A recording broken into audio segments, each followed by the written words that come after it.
তওবা ও ইস্তেগফার। মানুষ আল্লাহর নিকটে ক্ষমা চাইবে, আল্লাহর নিকটে তওবা করবে, এটা একটা মানুষের জীবনে গুরুত্বপূর্ণ কাজ।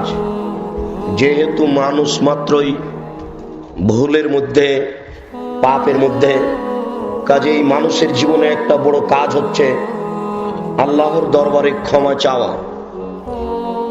মানুষ যদি আল্লাহর দরবারে কেঁদে ক্ষমা চায়, তাহলে আল্লাহ তার উপরে খুশি হন, আল্লাহ তাকে মাফ করে দেন। মূসা আলাইহিস সালাম একটি ভুল করে আল্লাহর দরবারে ক্ষমা চেয়েছিলেন। দুইজন মানুষ রাস্তার পাশে মারামারি করছিল। মূসা আলাইহিস সালাম একজনের পক্ষে হয়ে এক থাপ্পড় দিয়ে একজন লোককে মেরে ফেলেছিলেন। সেই দিন থেকে মূসা আলাইহিস সালাম বলতেছিলেন, রব্বি ইন্নী যালামতু নাফসি ফাগফিরলি, হে আমার প্রতিপালক, আমি আমার প্রতি অন্যায় করেছি, তুমি আমাকে মাফ করো। এই দোয়া তিনি মরা পর্যন্ত বলতে থেকেছেন।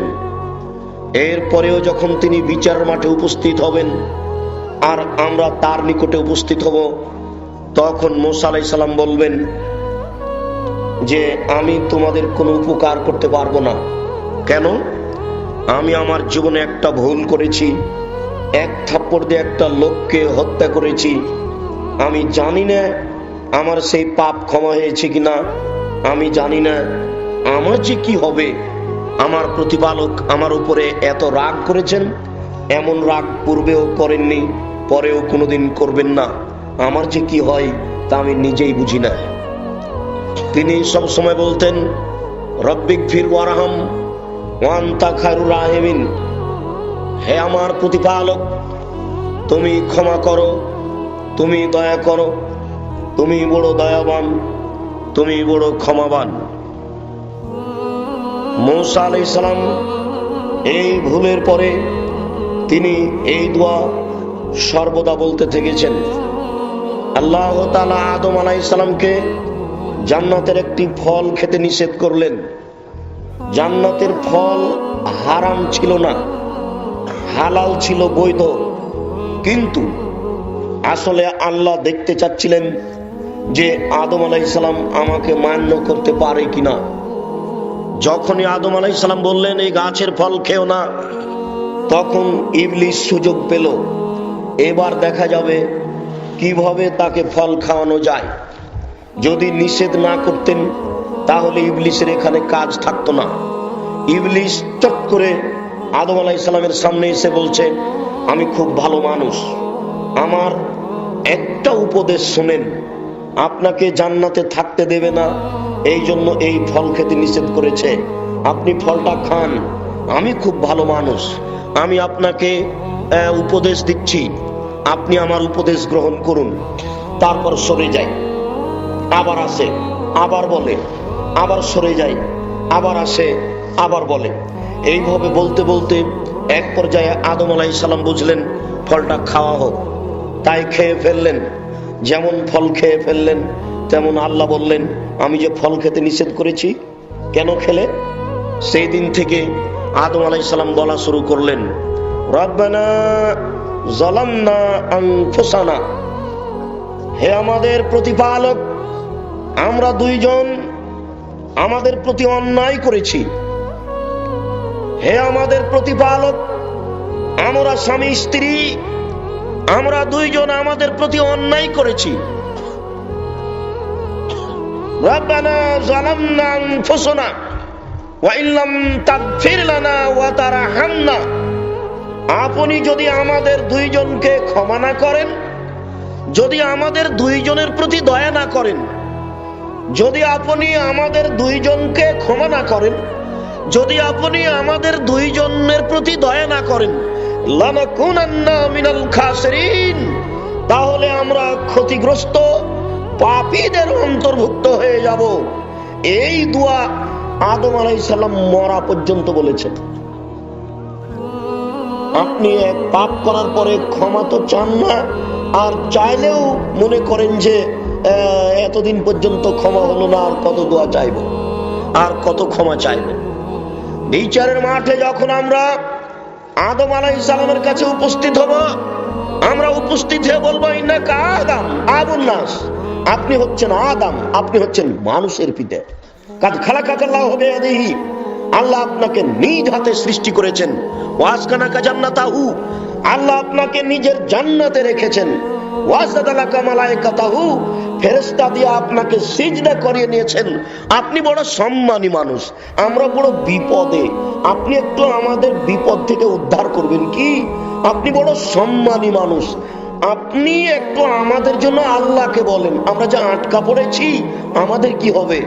তখন আদম আলাইহিস সালাম বলবেন, শোনো, আল্লাহ আমাকে বলেছিলেন ফল খেও না, এরপরে আমি ফল খেয়ে ফেলেছি।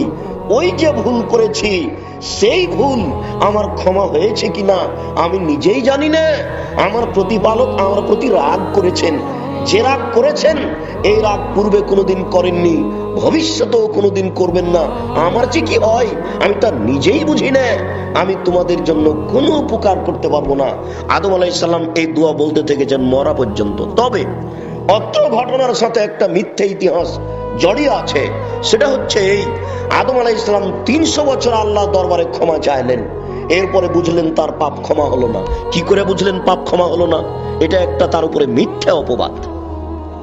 তিনি বুঝলেন যে তার পাপ ক্ষমা হলো না, তখন তিনি চিন্তা ভাবনা করলেন, খুব তো দোয়া করলাম, ক্ষমা তো হলো না, তাহলে দেখি আমি যখন জান্নাতে ছিলাম তখন ওই আরশের গায়ে লেখা ছিল লা ইলাহা ইল্লাল্লাহ মুহাম্মাদুর রাসূলুল্লাহ। অবশ্যই মোহাম্মদ কোনো বড় ব্যক্তি হবে, নইলে আল্লাহর নামের সাথে নামটা জড়ানো আছে কেন? আমি দীর্ঘ সময় ধরে ক্ষমা চাইলাম, হলো না, এবার দেখি মোহাম্মদের দোহাই দিয়ে ক্ষমা চাই। আল্লাহ, আমি মোহাম্মদের মাধ্যমে তোমার দরবারে ক্ষমা চাচ্ছি, তুমি আমাকে মাফ করো।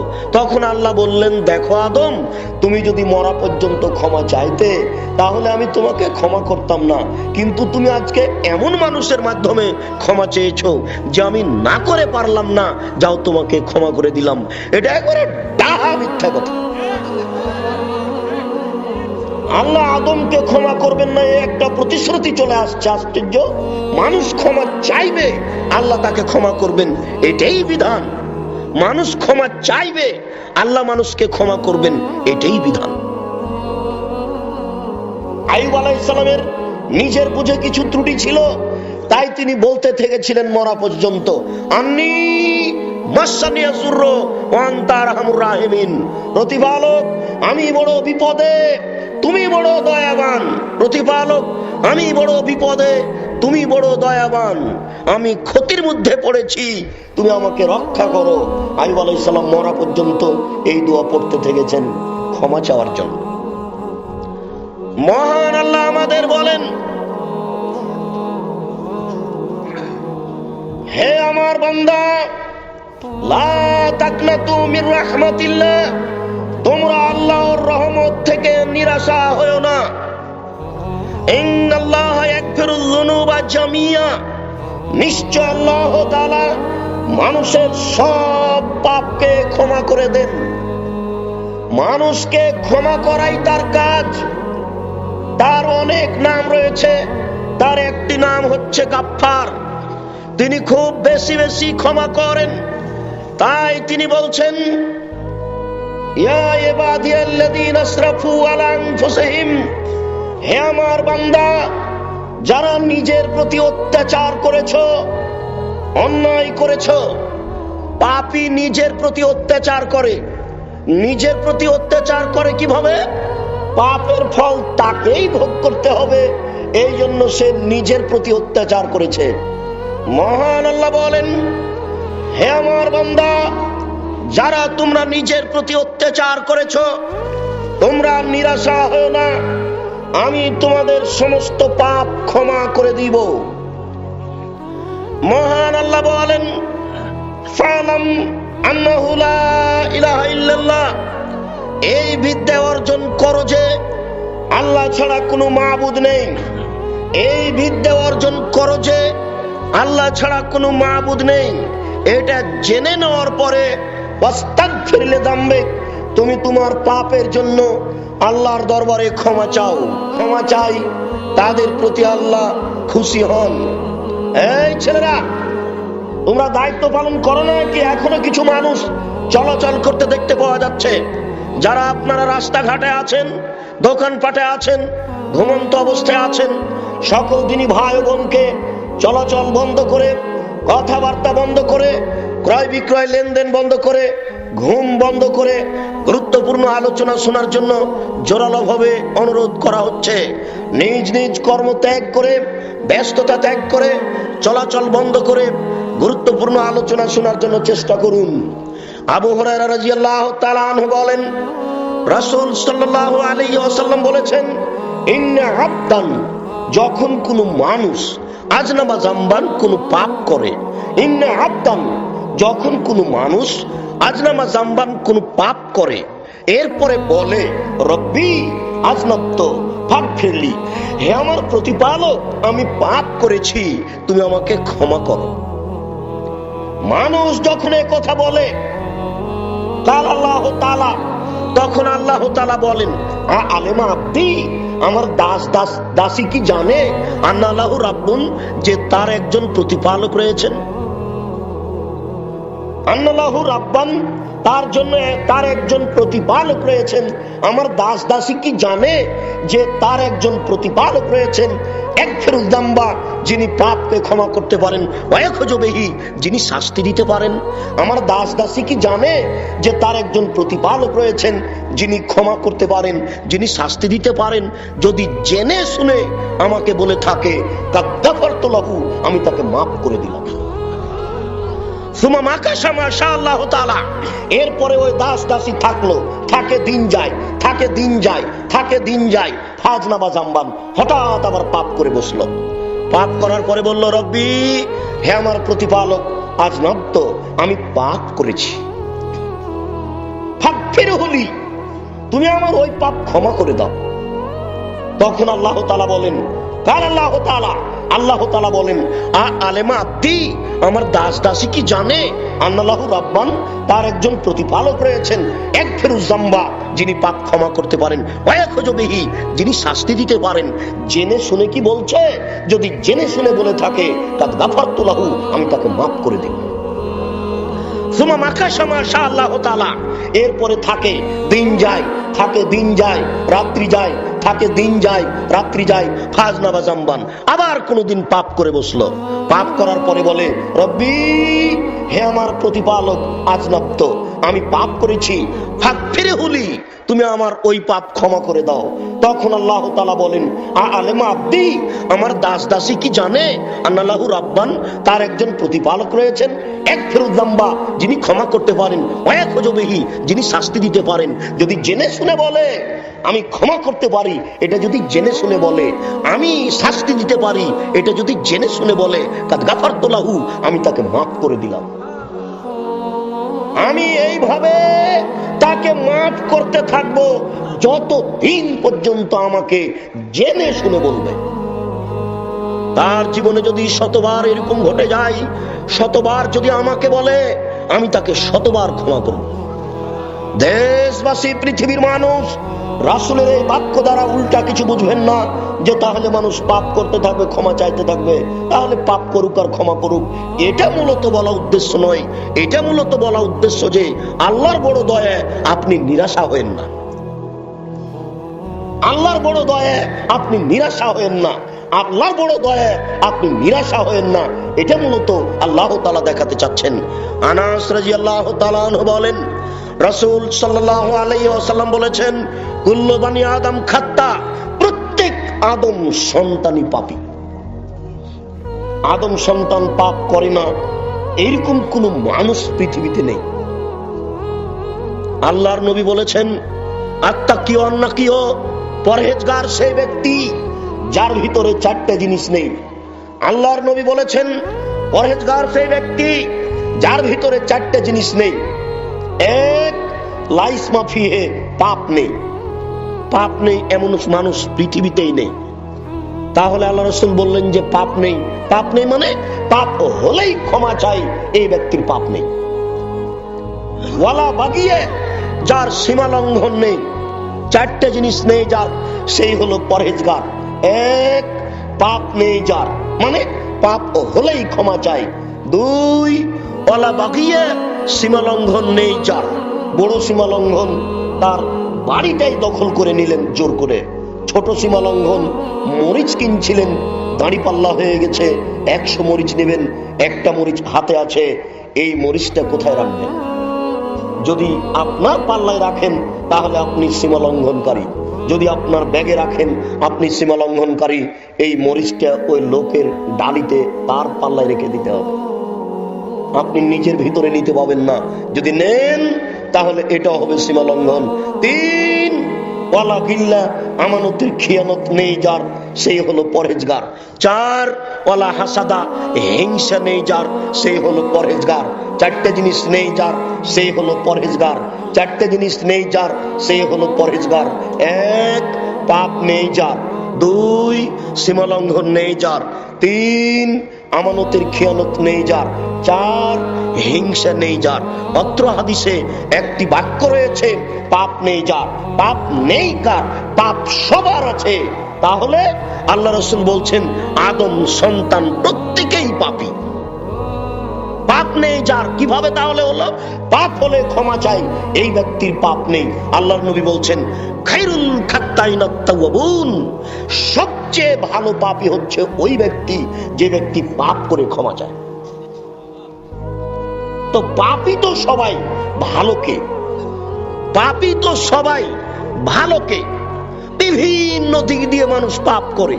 কেউ জেনা করে, কেউ চুরি করে, কেউ ডাকাতি করে, কেউ গীবাত করে, কেউ বদনাম করে, কেউ পরনিন্দা করে, নানান ভাবে মানুষ পাপ করে।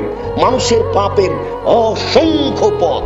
যেমন আপনি এমনিতে বড় পাপী, এই যে প্যান্টটা টাকনু নিচে রেখেছেন, আপনি একজন মহা পাপী, অথচ এতে আপনার কোনো নাই, ইচ্ছা নেই।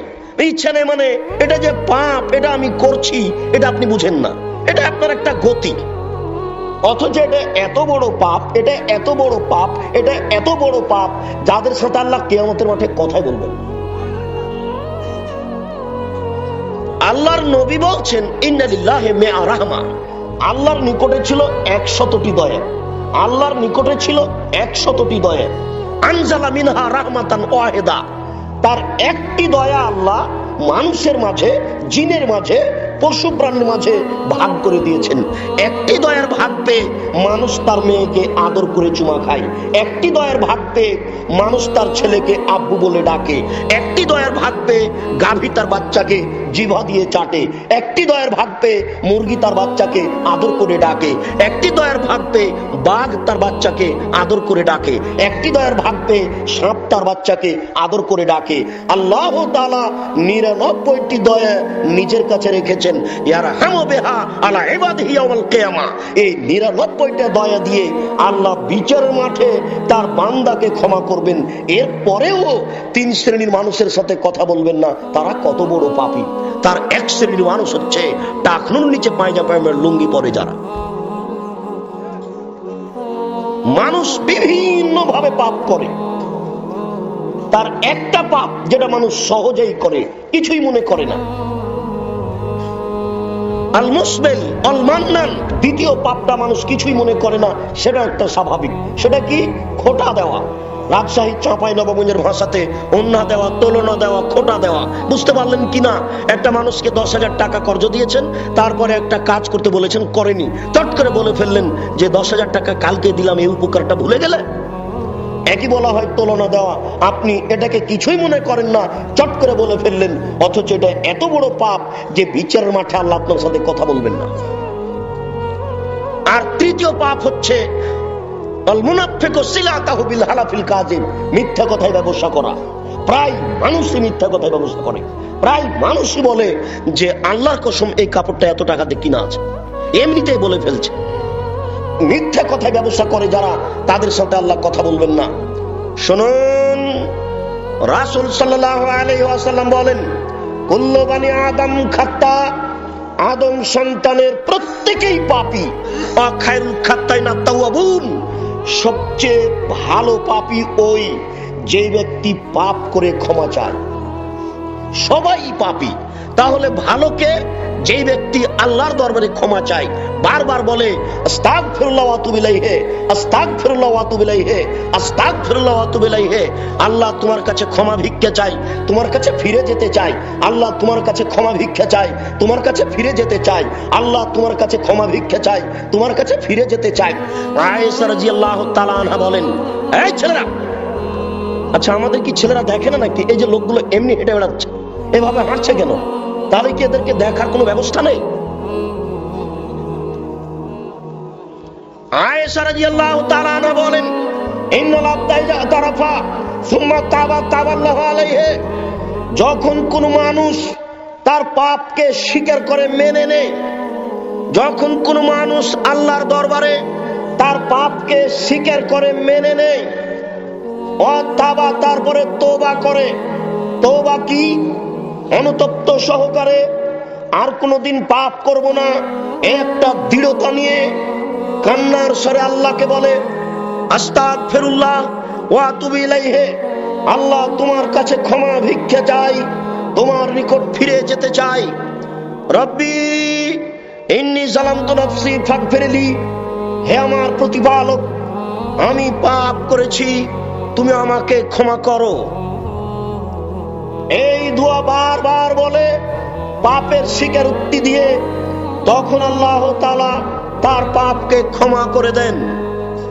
আবু হুরায়রা রাদিয়াল্লাহু তাআলা আনহু বলেন, রাসূল সাল্লাল্লাহু আলাইহি ওয়াসাল্লাম বলেছেন, ইয়া আইয়ুহান নাস তুবু ইলাল্লাহ। হে মানুষ, তোমরা আল্লাহর নিকটে তওবা করো। তোরবারেরও বেশি আমি মুহাম্মদ সাল্লাল্লাহু আলাইহি সাল্লাম দিনে এই বাক্যটি 70 বারেরও বেশি বলি। অন্য এক বর্ণনায় তিনি বলছেন, আমি এই বাক্যটি দিনে 100 বার বলি, আস্তাগফিরুল্লাহ ওয়া আতুবু ইলাইহি, আস্তাগফিরুল্লাহ ওয়া আতুবু ইলাইহি। 100 বার 70 বার এটা মূলত হিসাব নয়।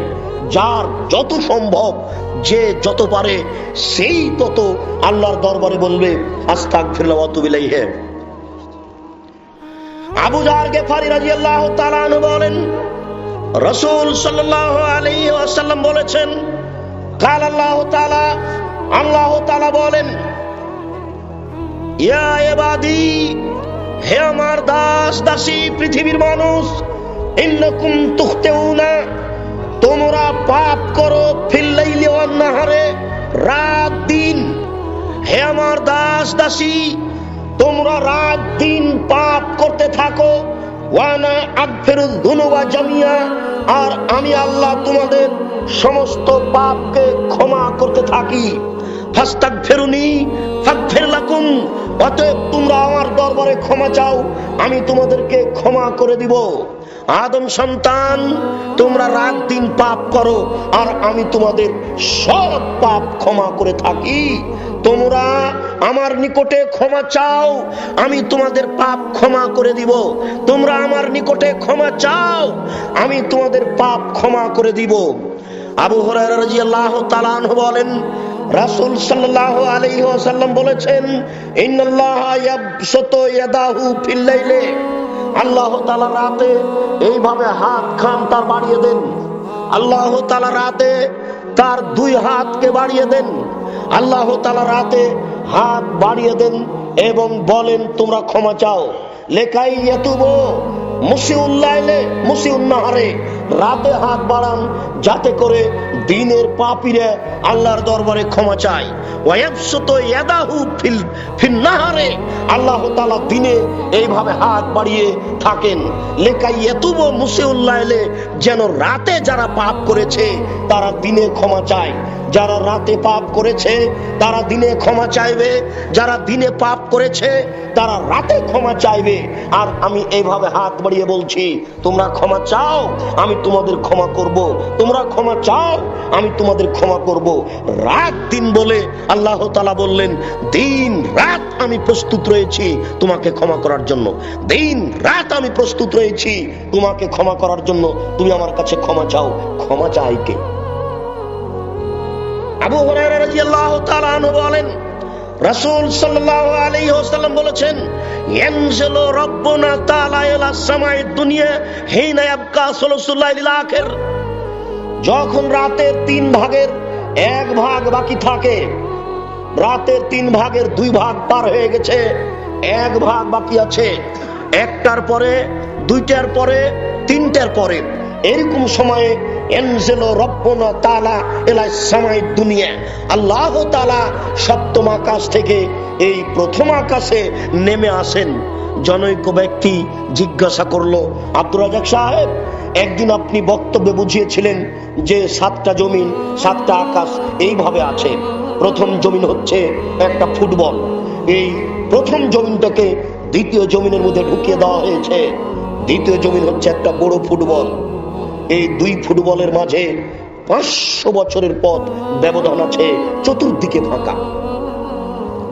উপরে গেলে 500 বছর, নিচে গেলে 500 বছর, ডানে বামে গেলে 500 বছর, এইভাবে 7টি জমিন আছে। প্রত্যেকটার ভিতরে 500 বছরের পথ আছে ফাঁকা। এইভাবে সপ্তম জমিনটার উপর দিয়ে আছে আকাশ। আকাশ চতুর্দিকে আছে, সপ্তম জমিনের চতুর্দিকে আকাশ, মধ্যে 500 বছরের ফাঁকা আছে। এইভাবে ষষ্ঠ, এইভাবে 7, এইভাবে 8, এইভাবে 9, এইভাবে 10, এইভাবে 11, এইভাবে 12, এইভাবে 14 নম্বর আকাশের উপরে আছে আল্লাহর আরশ, যেখানে তিনি সমাসীন থাকেন।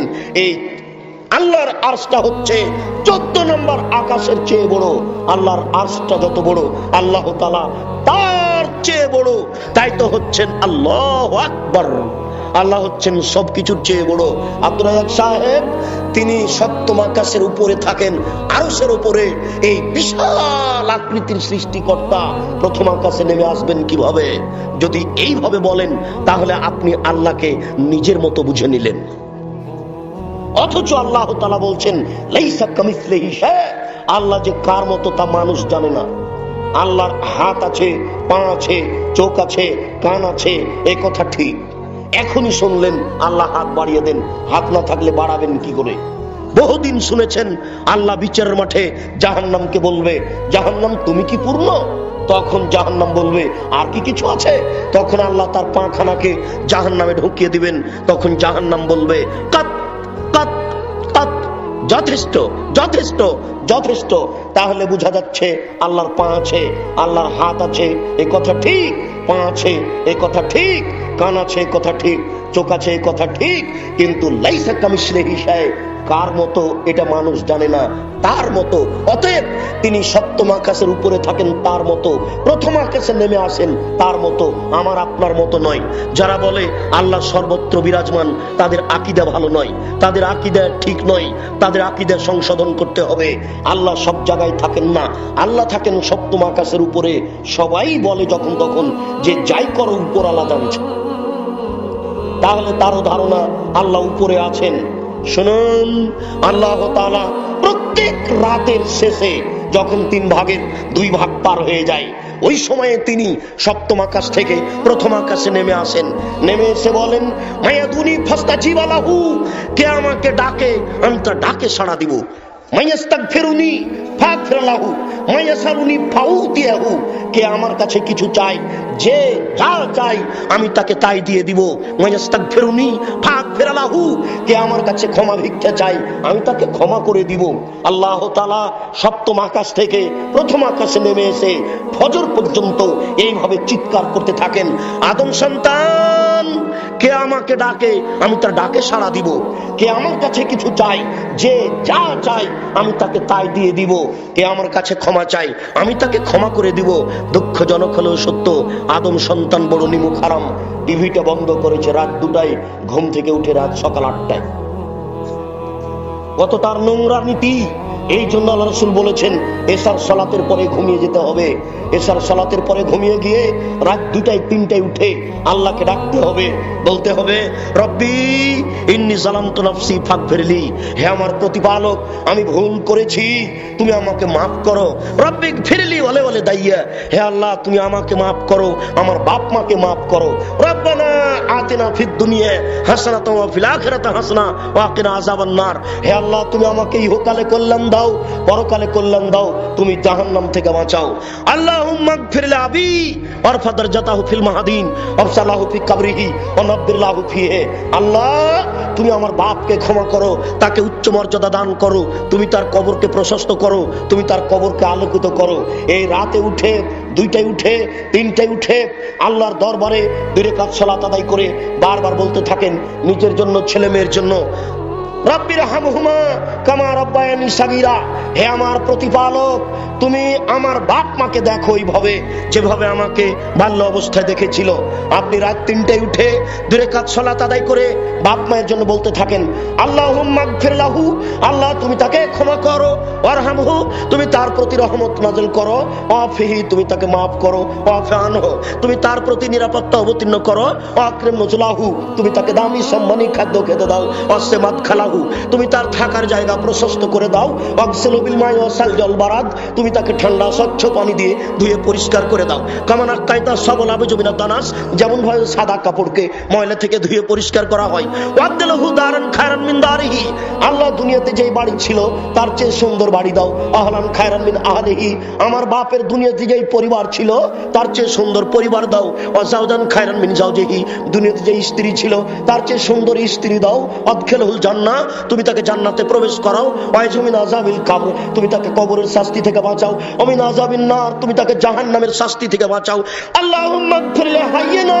আল্লাহ যারা আমাদের জীবিত তাদের তুমি ক্ষমা করে দাও, ওমাইয়াতিনা যারা আমাদের মারা গেছে তাদের তুমি ক্ষমা করে দাও, ওয়া শাহিদিনা যারা জানাজায় উপস্থিত হতে পারেনি তাদের তুমি ক্ষমা, যারা জানাজায় উপস্থিত হয়েছে তাদের তুমি ক্ষমা করে দাও, ওয়া গায়েবেনা যারা জানাজায় উপস্থিত হতে পারেনি তাদের তুমি ক্ষমা করে দাও, ওয়া সাগিরেনা যারা আমাদের ছোট তাদের তুমি ক্ষমা করে দাও, ওয়া কাবিরেনা যারা আমাদের বড় তাদের তুমি ক্ষমা করে দাও, ওয়া দাকারেনা যারা আমাদের পুরুষ তাদের তুমি ক্ষমা করে দাও, ওয়া উনসানা যারা আমাদের মহিলা তাদের তুমি ক্ষমা করে দাও।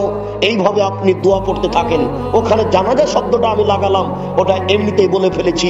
আপনি বাংলা এমনি অনুবাদ আপনাকে দেখালাম।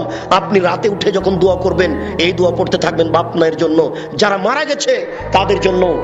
এই কথাই আল্লাহ তাআলা বলছেন, আদম সন্তান তুমি সপ্তম আকাশ থেকে নিচে আকাশে নেমে এসে আমার দরবারে ক্ষমা চাও, আমি তোমাকে ক্ষমা করার জন্য প্রতীক্ষমান রয়েছে। আবু হুরায়রা রাদিয়াল্লাহু তাআলা আনহু বলেন, রাসূল সাল্লাল্লাহু আলাইহি ওয়াসাল্লাম বলেছেন, লাল্লাহু আশাদ্দু ফারহান মিন তাওবাতি আবদিহি হিনা ইয়াতুবু মিন আহাদিকুম নিশ্চয় আল্লাহ তাআলা কোন ব্যক্তি যখন আল্লাহর দরবারে তওবা করে তখন তার উপরে খুশি হয়ে যান ওই ব্যক্তির চেয়ে। শুনুন, নিশ্চয় আল্লাহ তাআলা কোন ব্যক্তি যখন তওবা করে তার উপরে খুশি হয়ে যান ওই ব্যক্তির চেয়ে। নিশ্চয় আল্লাহ তাআলা কোন ব্যক্তি যখন তওবা করে তার উপরে খুশি হয়ে যান ওই ব্যক্তির চেয়ে। কোন ব্যক্তি? কানা আলা রাহিলাতিহি ফি আরজিন ফালাত, যে ব্যক্তি ছিল তার আরোহীর উপরে একটা বিশাল ফাঁকা জায়গায়, তার সওয়ারির উপরে ছিল একটা বড় ফাঁকা জায়গায়। ফানফালাতাত মিনহু, হঠাৎ করে তার ওই সওয়ারিতে, তার ওই বাহনটা তার থেকে পালিয়ে গেল। ওয়ালাইহা তামুহু ওয়া শারাবুহু, ওই বাহনের উপরে ছিল তার খাদ্য, তার পানি। সে চিন্তা করলো এখন আমি পায়ে হেঁটে যেতে পারবো না আমার বাড়ি, 10 দিন লাগবে যেতে, কথার কথা 10 দিন আমি না খেয়ে বাঁচবো না। 15 দিন লাগবে যেতে, কথার কথা 15 দিন তো আমি না খেয়ে বাঁচবো না। এমন একটা ফাঁকা জায়গায় রয়েছি যে আমি এখন না খেয়ে বাড়ি পর্যন্ত পৌঁছিতে পারবো না। খাদ্য আর পানি উটের উপরে আছে, খাদ্য এবং পানি বাহনের উপরে আছে, সে বাহন পালিয়ে গেছে, আমার এখন বাঁচার পথ কি? আয়েশা মিনহা, সে ব্যক্তি বাহন থেকে নিরাশা হয়ে গেল, উট থেকে নিরাশা হয়ে গেল। আতা সাজারাতান, সে একটা গাছের পাশে আসলো। ফাস্তাজা ফিজিল্লেহা, সেই গাছের ছায়ার নিচে শুয়ে গেল। সেই গাছের পাশে আসলো, গাছের নিচে আসলো এবং গাছের ছায়ার নিচে শুয়ে গেল। ও আয়েশা মিন রাহিলাতিহি, এবং তার বাহন থেকে, সে তার সওয়ারি থেকে নিরাশা হয়ে গেল। নিরাশা হয়ে সে পড়ে আছে, শুয়ে আছে।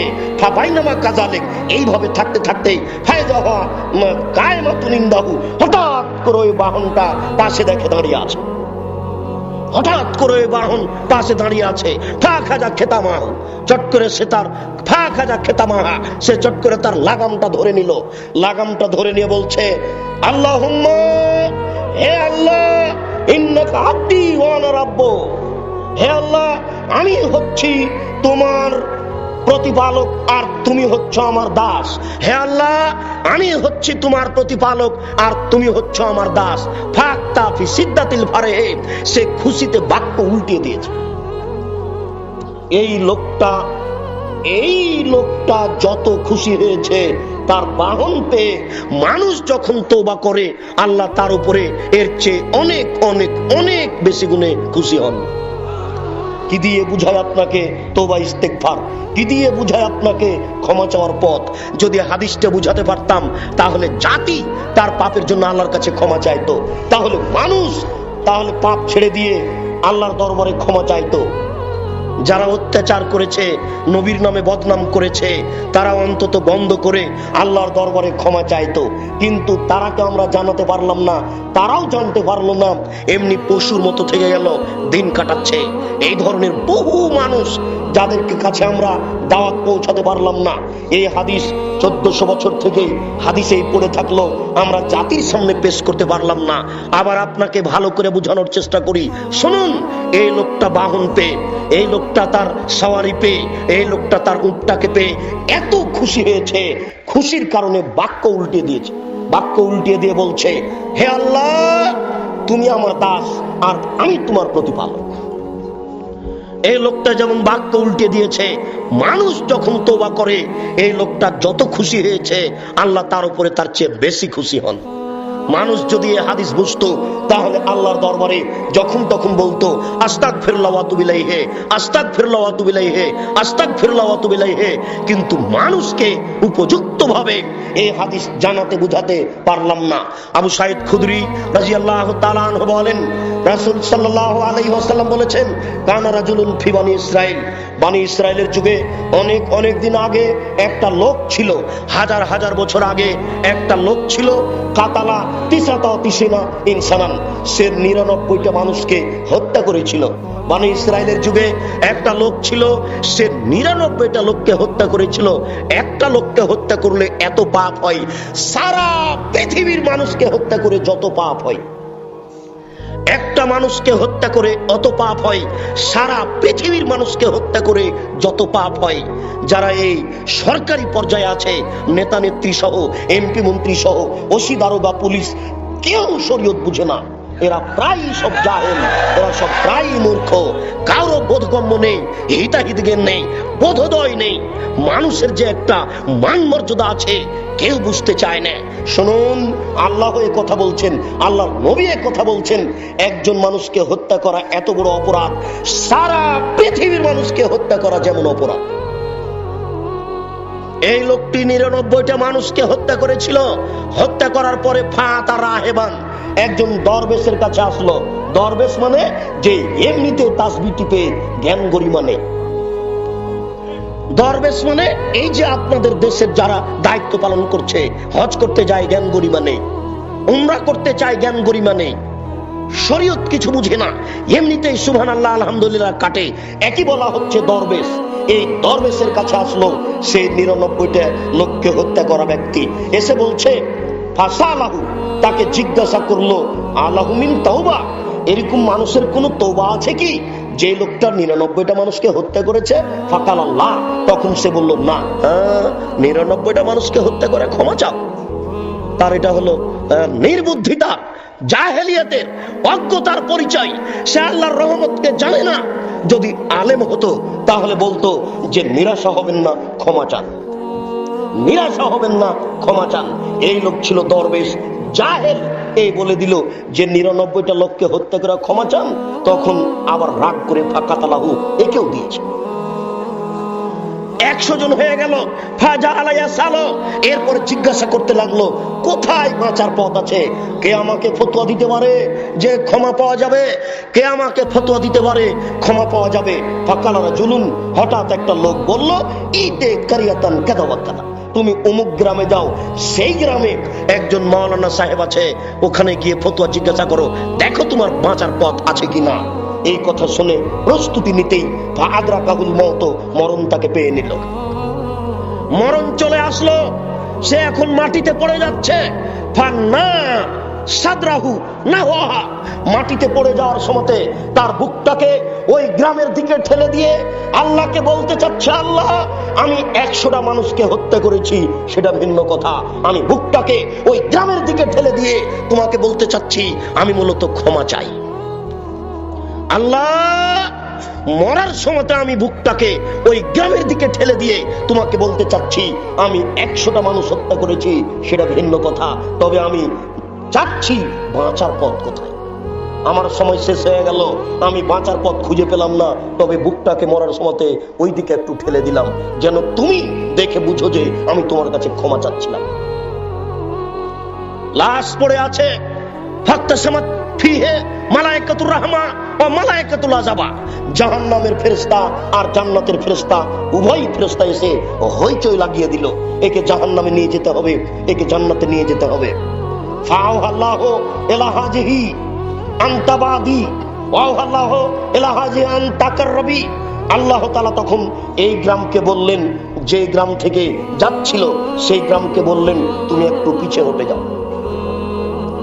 যে গ্রামের দিকে যাচ্ছিল সেই গ্রামকে আল্লাহ বললেন যে তাকাররবি তুমি একটু আগিয়ে আসো। এরপরে আল্লাহ তাআলা বললেন কিসমা বাইনাহুমা, এবার তোমরা মাপো তো, দেখো তো কত দূর গেছে আর কত দূর আছে। ফেরেশতা কিন্তু জানেন না যে ঘটনা আল্লাহ এরূপ করছে।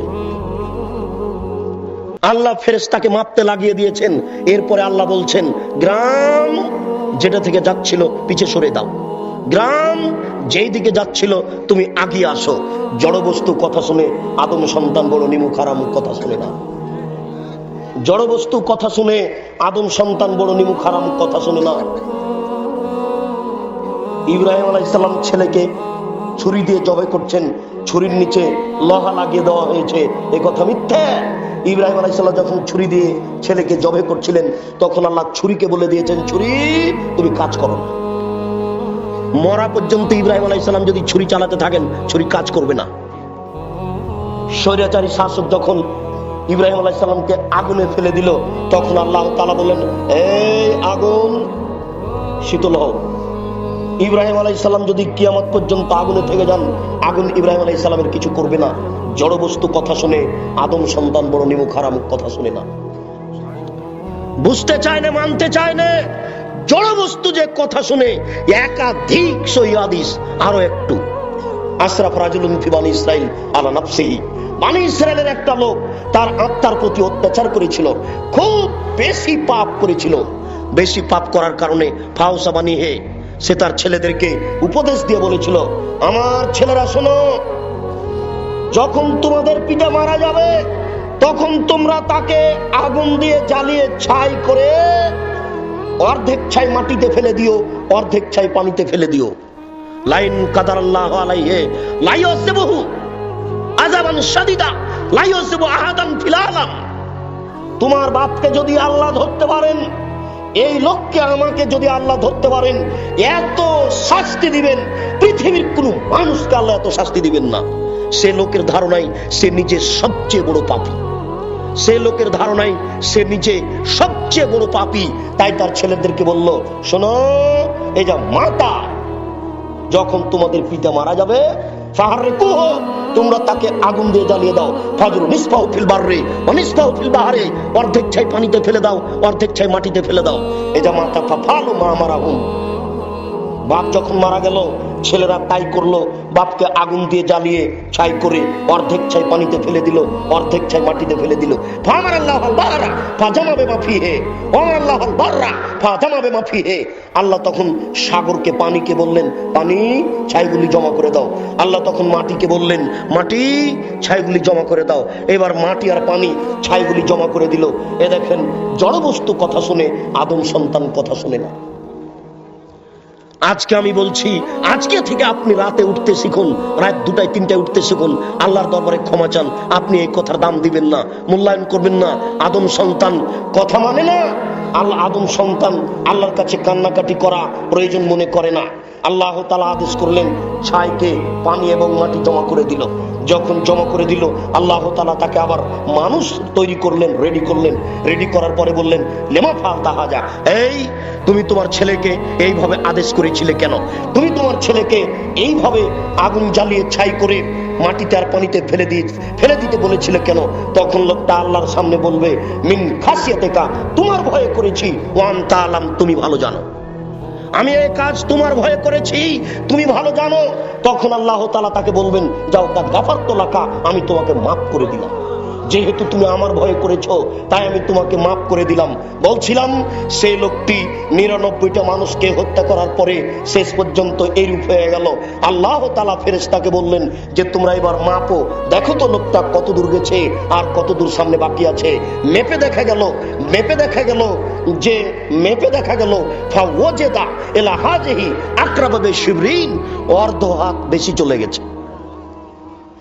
যে গ্রাম থেকে যাচ্ছিল আর যেই গ্রামে যাচ্ছিল এতে ব্যবধানে দেখা গেছে যে অর্ধ হাত বেশি চলে গেছে। তখন আল্লাহ তাআলা ফেরেশতার সামনে বললেন কাদ গফিরা লাহু, তাকে মাফ করা হলো, সে যাবে জান্নাতে, তাকে জাহান্নামে নিয়ে যেতে হবে না। আল্লাহ তাআলা একজন মানুষকে ক্ষমা করার জন্য এই কৌশল অবলম্বন করলেন। যে লোকটা মরার সময়তে বুকটাকে ওই গ্রামের দিকে ঠেলে দিয়ে আল্লাহকে বলতে চেয়েছিল আল্লাহ আমি পাপ করেছি সেটা ভিন্ন কথা, তবে আমি আসলে তোমার কাছে ক্ষমা চাচ্ছি, আমি ক্ষমার সুযোগ করতে পারলাম না, এইভাবে আমি দুনিয়া থেকে বিদায় নিলাম। আল্লাহ তাআলা তাকে এইভাবে ক্ষমা করে দিলেন।